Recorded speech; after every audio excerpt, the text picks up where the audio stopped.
Merhaba minik dostum. Eğer hazırsan bu masal ile sihirli bir macera başlıyor. Bir varmış, bir yokmuş. Evvel zaman içinde, kalbur zaman içinde.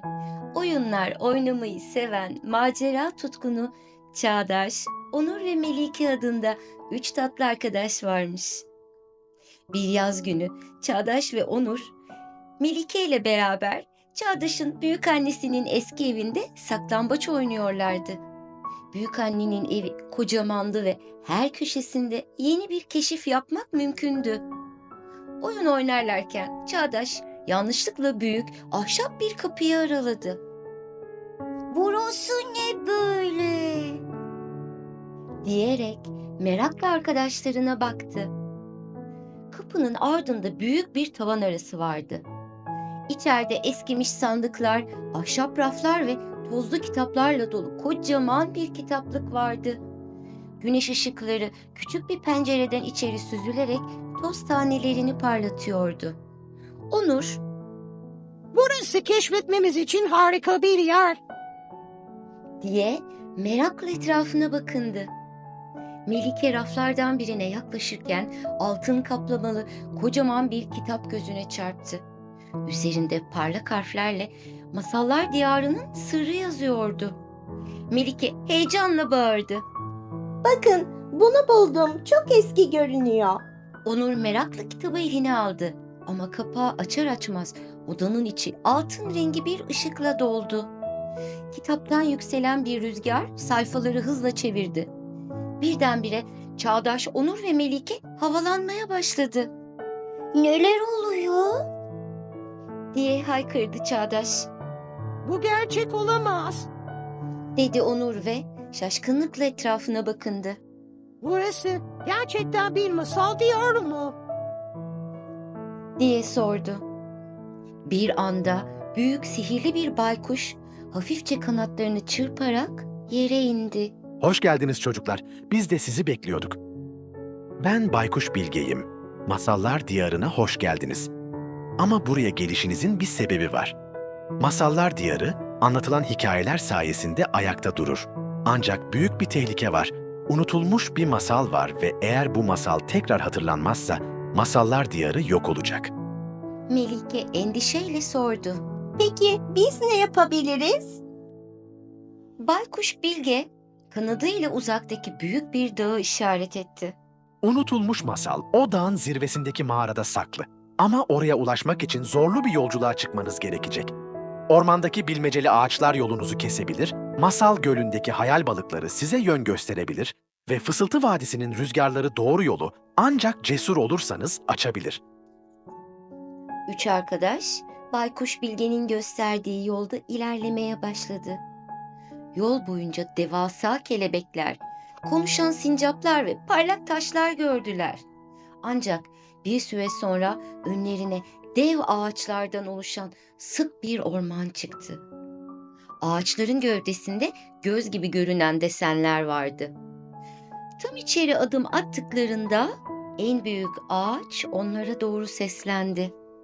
Durun, bu korudan geçebilmeniz için 3 bilmeceyi çözmeniz gerek. Çağdaş cesaretle öne çıktı. Peki, bilmeceleri doğru cevaplarsak ne olacak? Ağaç yapraklarını hafifçe sallayarak konuştu. Bilmeceleri bilirseniz yolunuzu açarız. Ama bilemezseniz yolunuzu kaybedersiniz. Melike ve Onur birbirlerine baktılar. Denemeliyiz. Dedi Melike. Ne kadar çok paylaşırsan o kadar çok çoğalır. Nedir bu? Diyerek ilk sorusunu sordu ağaç. Çağdaş Bilgi. diye hiç düşünmeden cevap verdi. Ağaç memnun bir şekilde sallandı ve Doğru. dedi.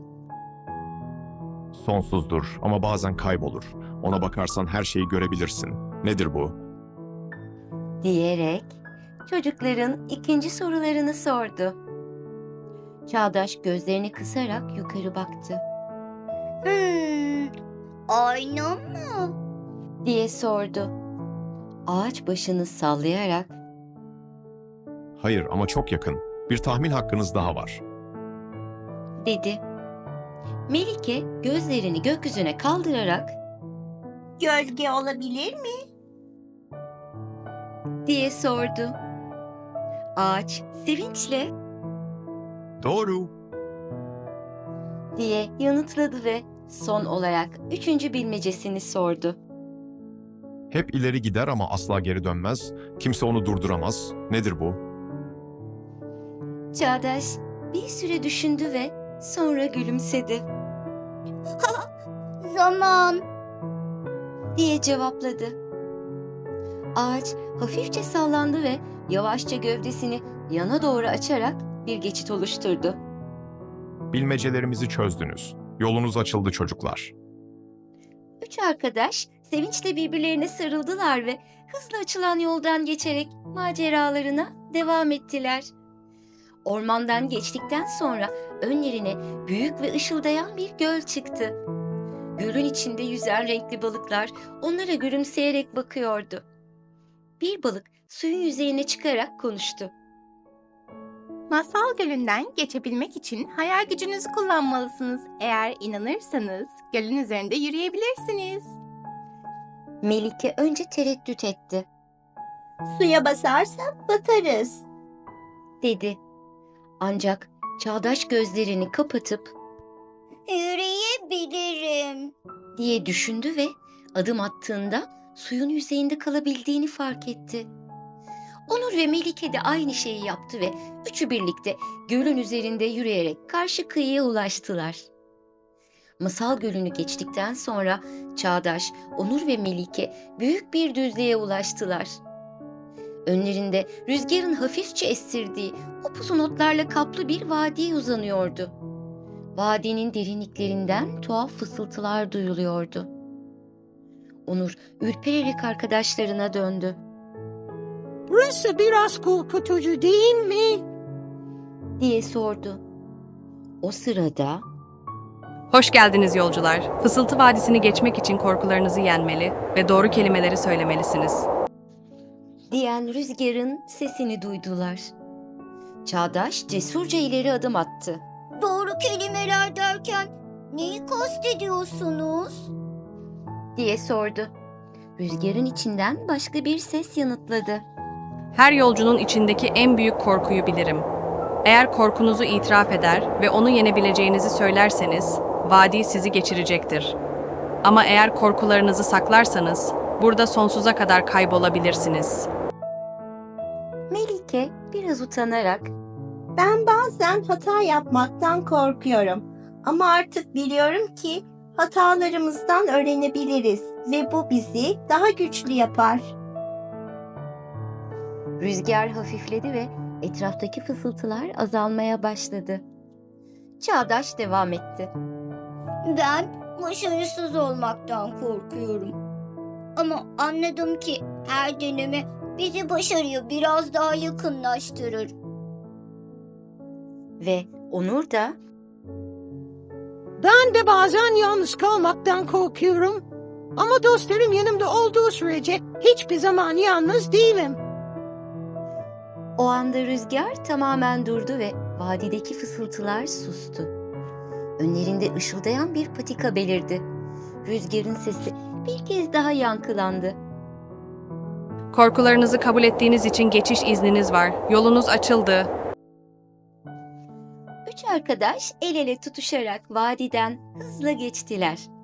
Artık önlerinde tek bir engel kalmıştı. Unutulmuş masalın saklı olduğu mağara. Vadinin sonunda büyük ve gri bir dağa ulaştılar. Zirvede koyu taşlarla çevrili karanlık bir mağara ağzı vardı. Burası unutulmuş masalın saklandığı yerdi. Ancak mağaraya girecekleri anda önlerinde büyük bir taş kapı belirdi. Taşın üzerine eski yazılar kazınmıştı. Melike taşın üzerindeki kelimeleri dikkatlice okudu. Kapı sadece gerçek masal koruyucuları tarafından açılabilir. Eğer hikayelere inanıyorsanız sihirli kelimeyi söyleyin. Onur ve Çağdaş birbirlerine baktılar. Sihirli kelimenin ne olabileceğini düşündüler. Melike gözlerini kapattı ve fısıldadı. Hayal gücü. O anda taş kapı büyük bir gürültüyle açıldı.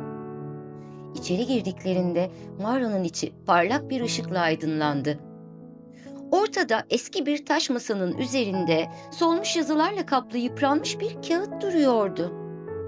Çağdaş yavaşça kağıdı aldı. Ancak yazılar neredeyse tamamen silinmişti. Onur umutsuzca Bu masayı nasıl hatırlayacağız? diye sordu.